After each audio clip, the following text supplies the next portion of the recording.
Peace. So, did this class change the way that I see the role of differences in the classroom in regards to race, ethnicity, gender, and sexuality? I have to say that no, this class did not do this because I came in already having an understanding of the role of differences when it came to ethnic background or race or faith, etc. So, however, I do feel that it reinforced it and it kind of facilitated my understanding of it. So it just further strengthened my understanding of this, right? Because a lot of what I've learned has come through informal, like community building and community spaces, autonomous spaces in my neighborhood. So it wasn't ever through academia that I've learned this. So it feels good to get a lot of information from the perspective of the institutions of academia, who at the end of the day do get these informations from the streets, right, from the struggles of our people. So I do feel that taking this class strengthened my understanding. It really empowered me, and it just kind of motivated me, and keeps my drive going, and reminds me of my purpose. This is why I enjoyed being in Dr. Fulham's class, because we discuss the things that really matter, and teaching is political. It's political whether people realize it or not. So we're public servants. We're here to empower everyone. It doesn't matter what kind of hair texture they have, what kind of eye color have, skin color, faith, si hablan español, si hablan francés, si hablan inglés. It doesn't matter, right? We're all the same people, and we need to teach our kids about social justice, to stand up for one another, and that you don't have to look like somebody else in order to stand up for their justice, freedom, and equality. It's made me understand how I come off to the students, and the different power structures and relationships that can exist in the classroom between the students and between me as the teacher, and the students and their own identities and how they view me, and how I might have biases and view them. As a teacher, I do view myself as a stable, a person, and a safe space, or person that creates a safe space for the students, for all the students, and a person who is meant to help the students foster critical thinking, question the world around them.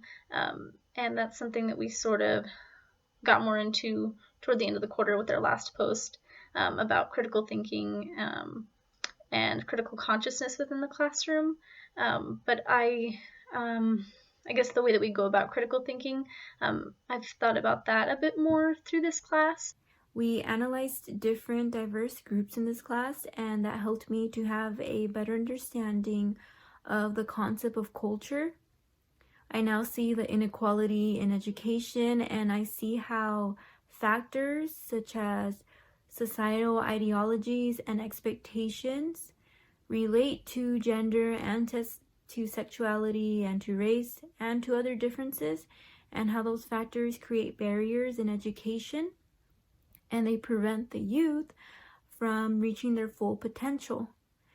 Teachers are also influenced by the beliefs in society, but we have to remember that it is through public schools where students are given an opportunity for a better life.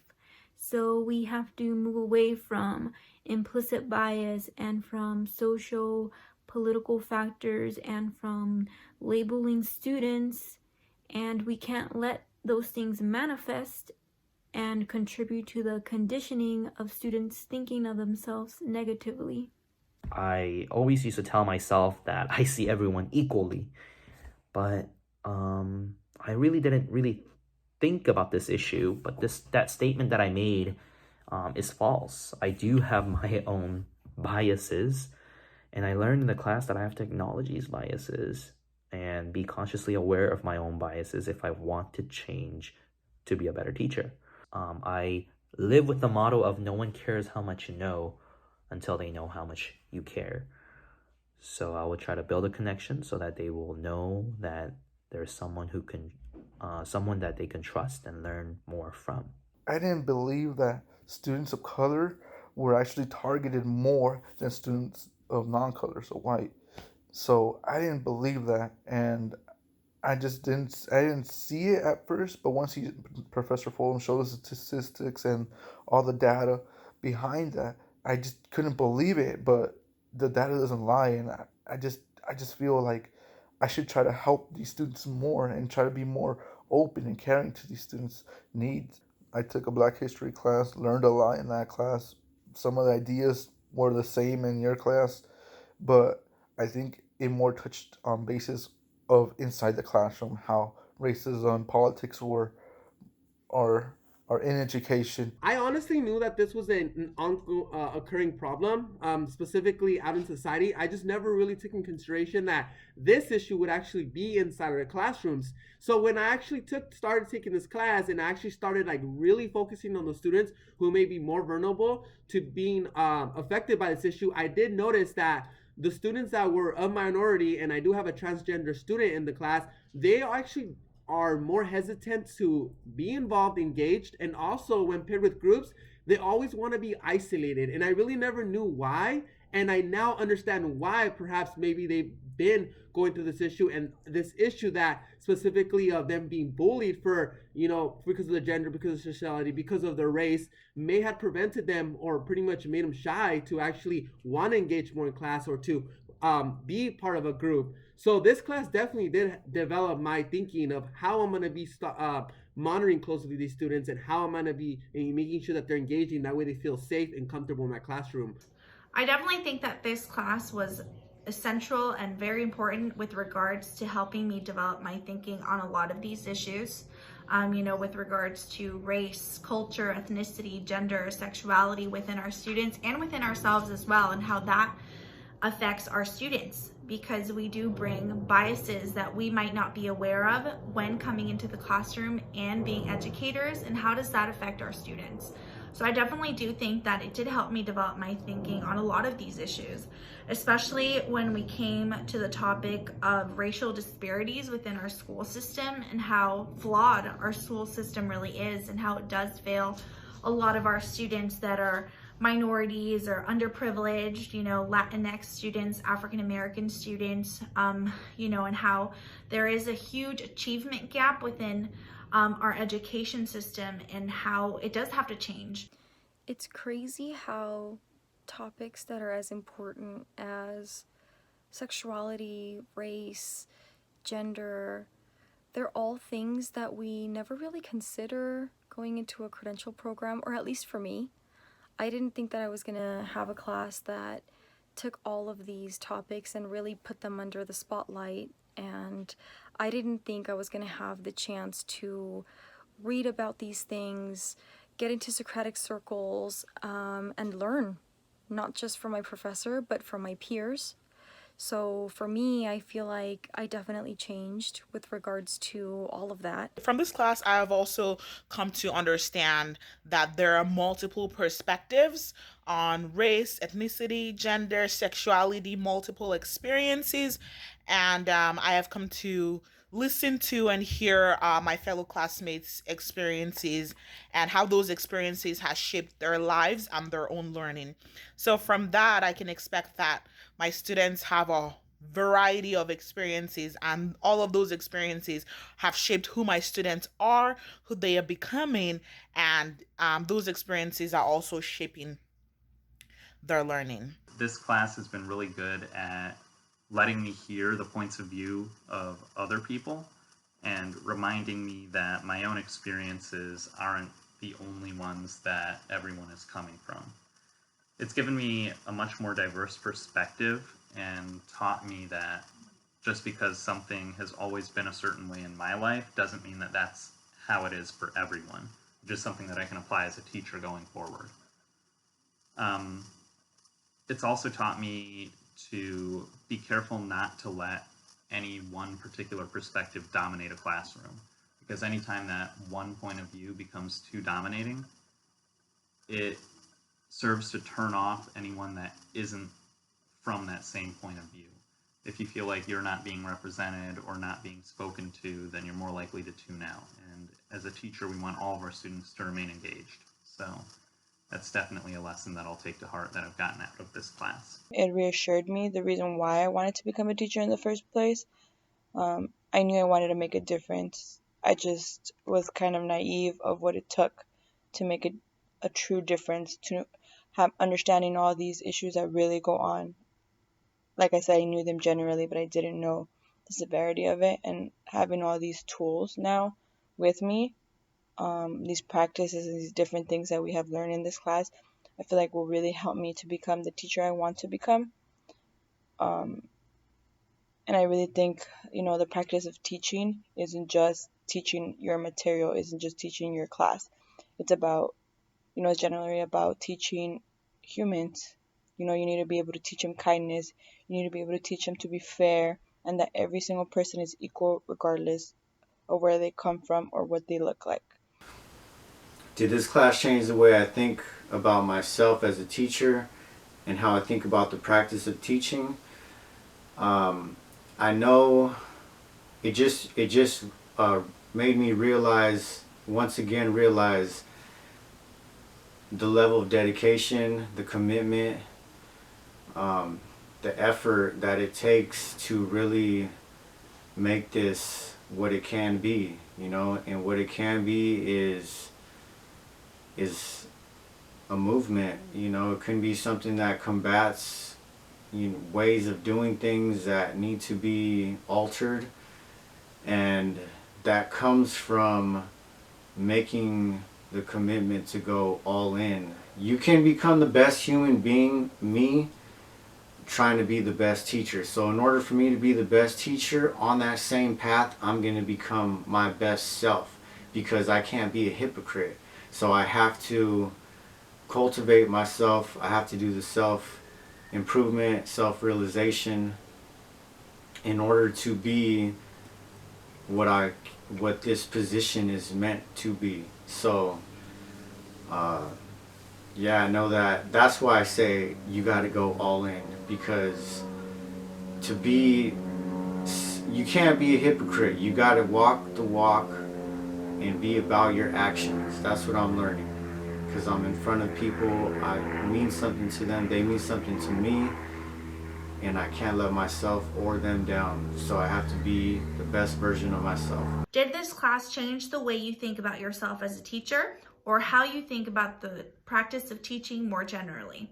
So this class definitely did change the way I think about myself as a teacher. I think it would be impossible to come out of this class unchanged, especially when we dive so deep into so many important topics that affect our society, our students, our classrooms.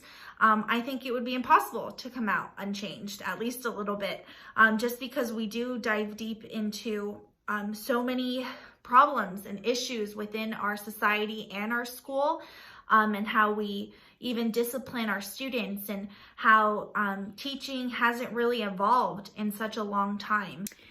This class also changed the way I see myself as a teacher.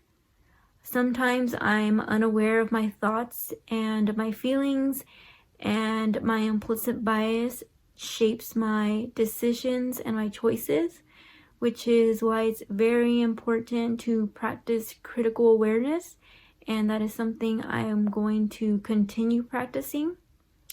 The practice of teaching is to recognize students' differences.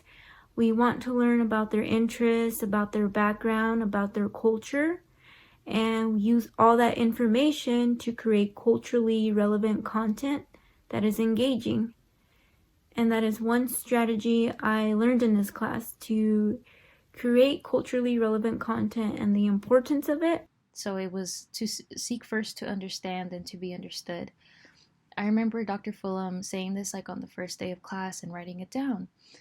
I struggle a lot with social anxiety, and I feel a bit selfish about it sometimes, because I listen to others, and the only thing that I'm thinking, or that is consuming my thoughts, is what am I going to say in response? What am I going to say back to them?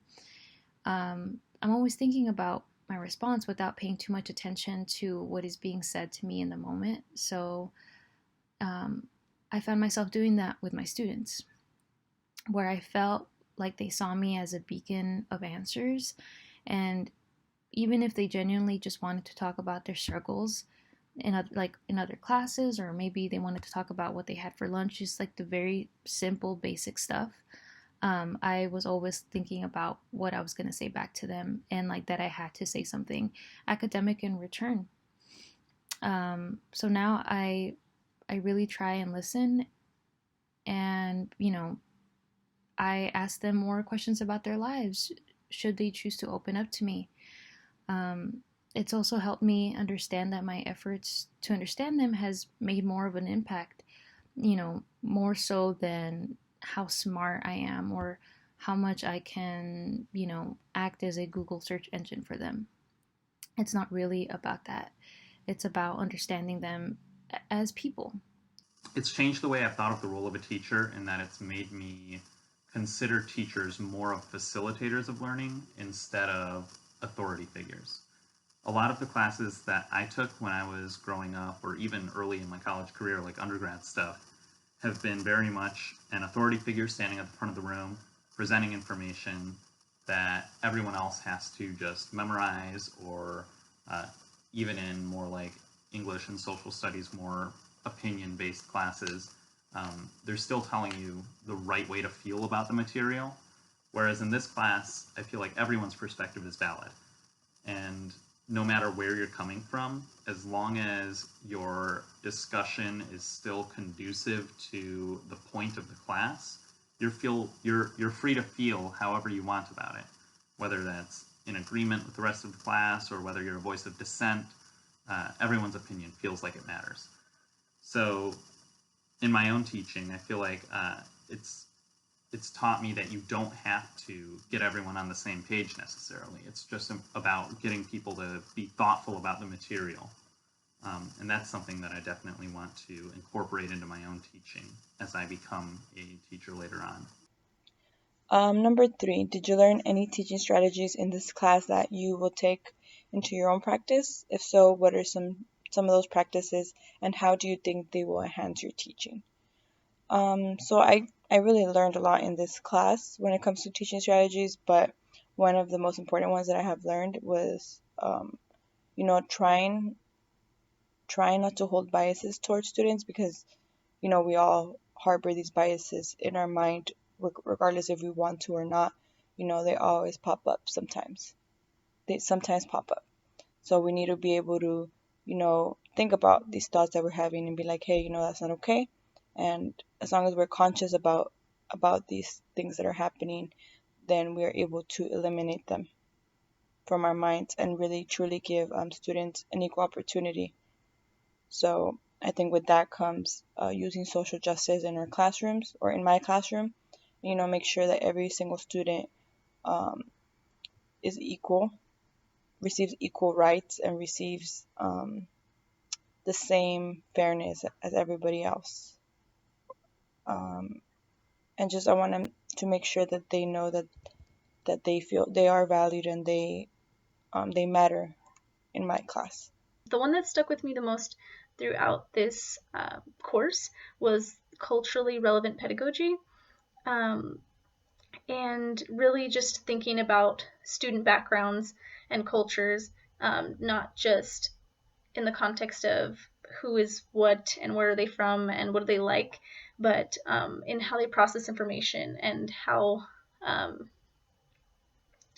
using information about their cultures to do particular activities, like independent activities or group activities versus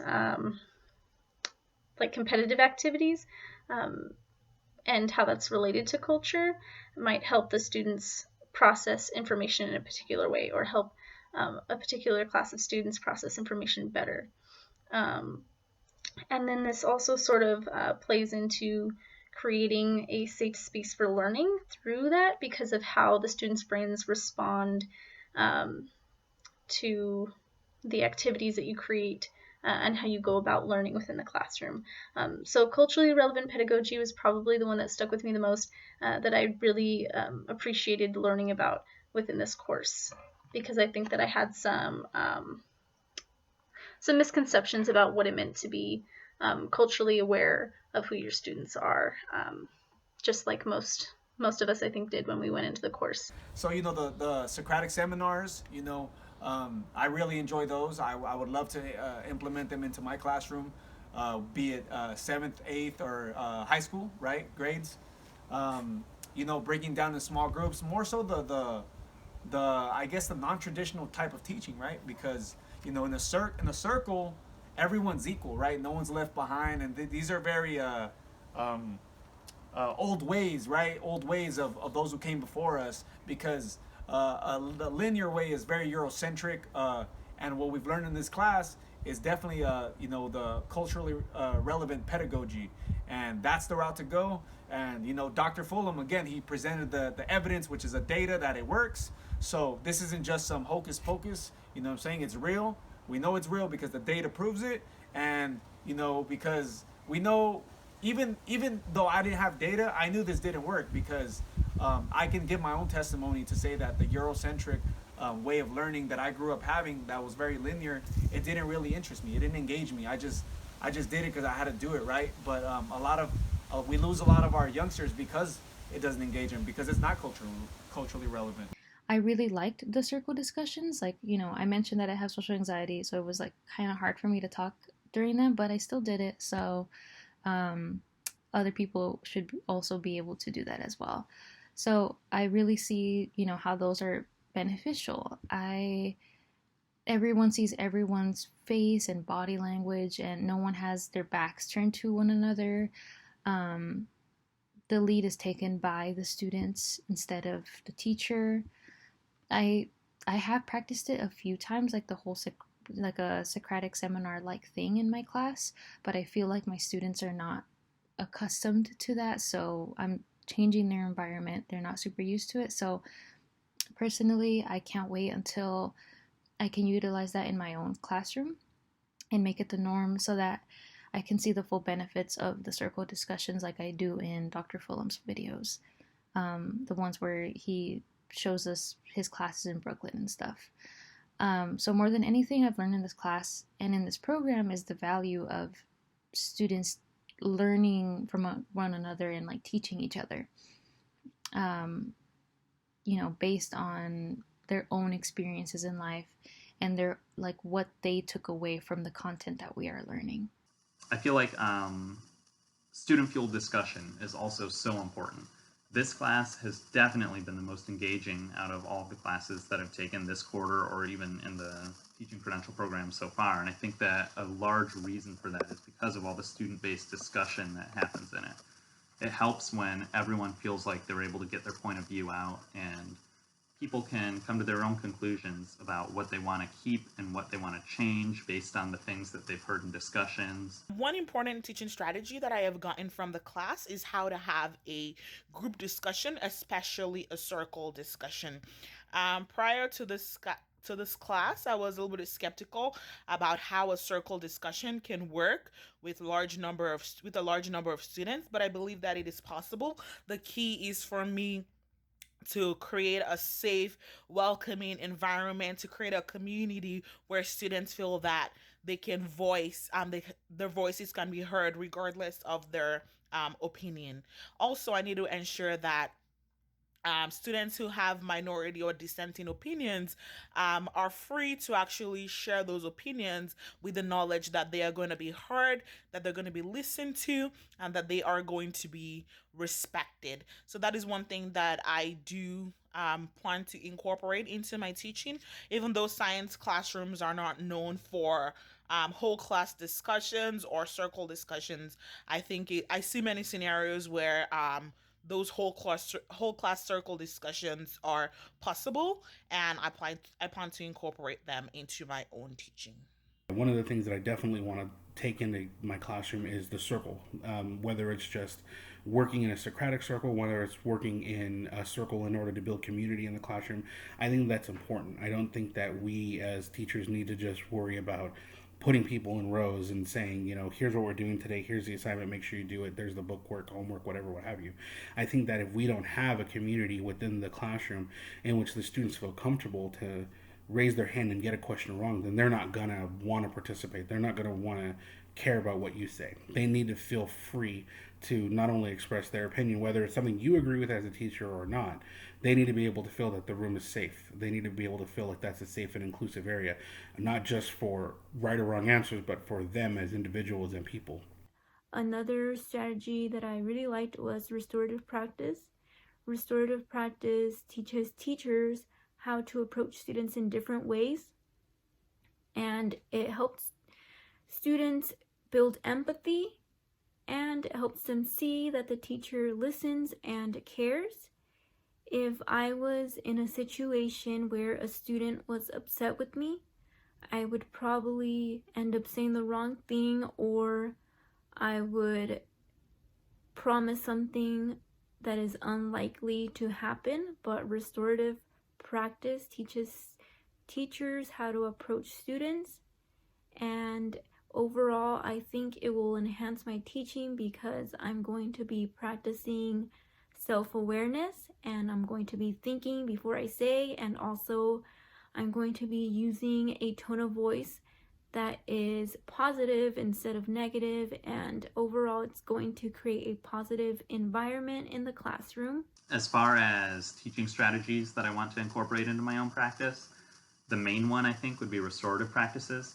I know that a lot of times teachers and administration have a very disciplinarian outlook on how to deal with students who are quote unquote misbehaving, and I don't think that's always healthy.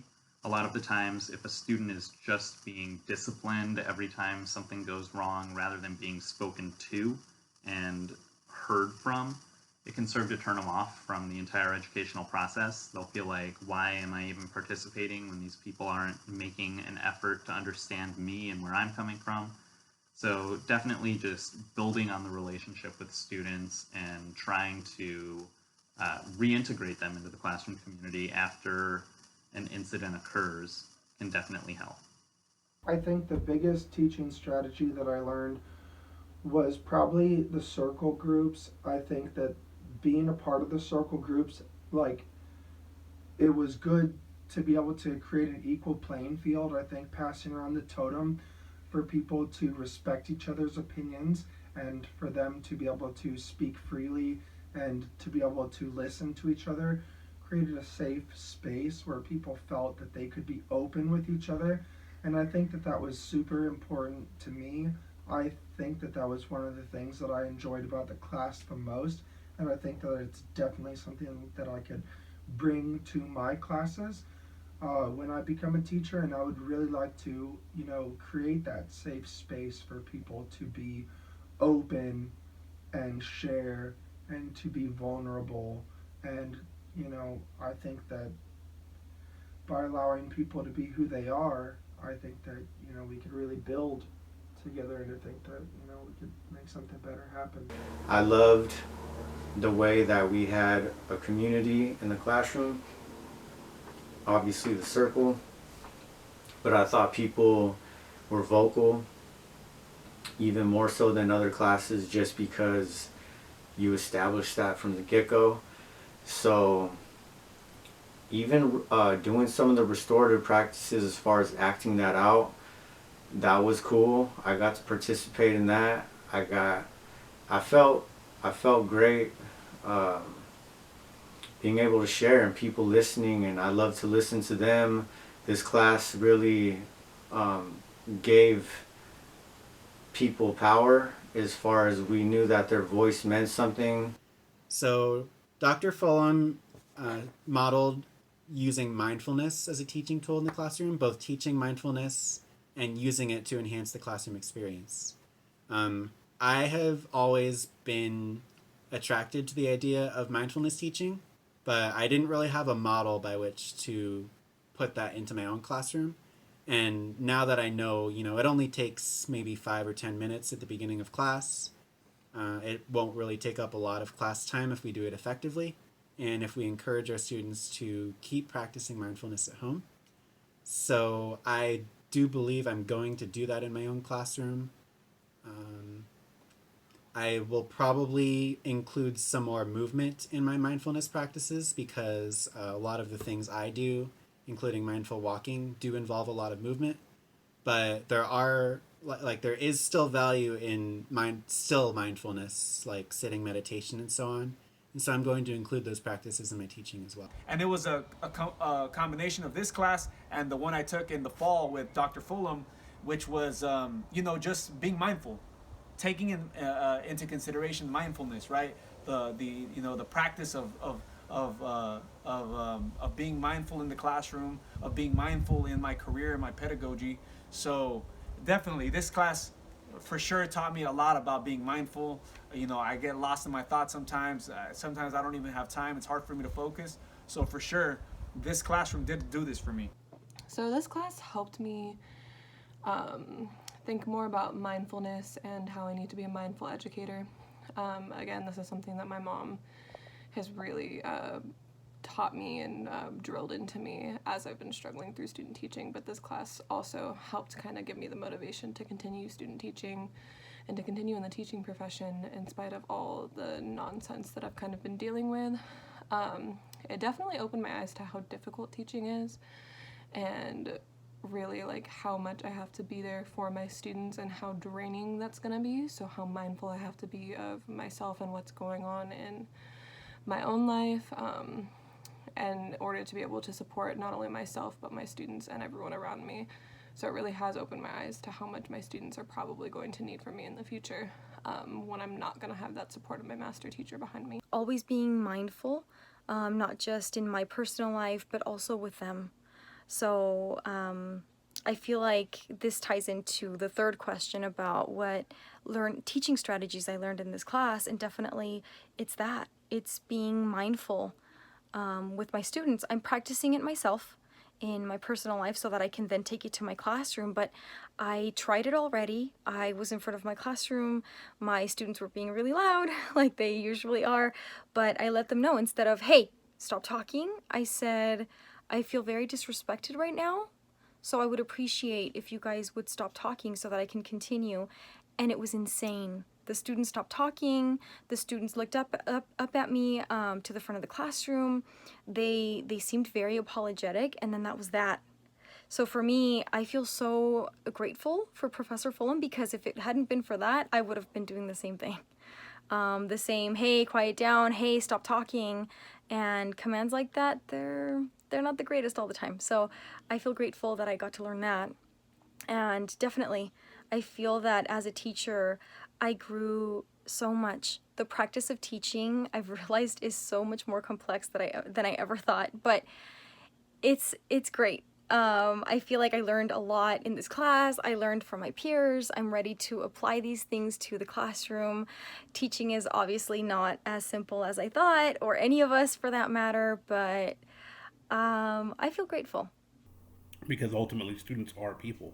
We just have to figure out a way as teachers in order to make them feel comfortable. And another practice that I want to take into my classroom is mindfulness, whether it's the guided meditations during the week, or just a daily time in which the students can decompress and talk about things. Especially now, one of the things that my resident teacher and I put into practice was having our students feel free to talk about the coronavirus issue and how that plays into what they're going on with at home and how they are affected by it. Some teaching strategies I believe that I might implement in the future are probably like mindfulness, because it's a stressful world out there, and lots of people might feel stressed out, and they might not say it at first, but everybody is feeling some type of stress in their lives, whatever it might be. So I myself am just trying to keep a straight face. I'm not trying to worry about what's going on in the world, and right now the coronavirus is like the big thing that's going on. But you just got to keep a straight straight head on your shoulders, and be strong for your family and the people around you. Before we had this coronavirus outbreak and schools were canceled, the students in 6th period, they all find out the news that, school is canceled, and then they were all, Mr. G, what are we going to do? This doesn't even matter right now because, we're all going to be quarantined, this and that. And me, just trying to get through the lesson, making sure they learn the material that we had to learn for the day, was getting frustrated. However, I calmed myself down. I realized, I'm getting overwhelmed. I'm getting frustrated right now because they're not paying attention to me and they just want to do this and that. And through mindfulness, I recognized that, and then you know what? I was like, no, don't get, they're going through some things. They're either upset or worried or this and that. So I was like, no, okay, let me just take a breath or breathe, take a breather, and from there I just I switched it around and started joking with them, and then we got through the lesson. It wasn't like the perfect lesson, but we got through it, but it was okay. It happens. The students had some other things on their mind, which is understandable. So yeah, that I think will conclude our third question. Let's wrap it up. Yeah, I just want to appreciate all you guys for really coming out and really kind of contributing to the class, and really making this class interesting and what it really is effective for and useful in class. Hope you guys have a great night. Mundo, got anything to say for the class? You guys empower us. Thank you guys. Thank you. Hope to see you guys soon. If not, Fulham virtual next semester or next quarter. Virtual classroom. Yeah. Virtual classrooms.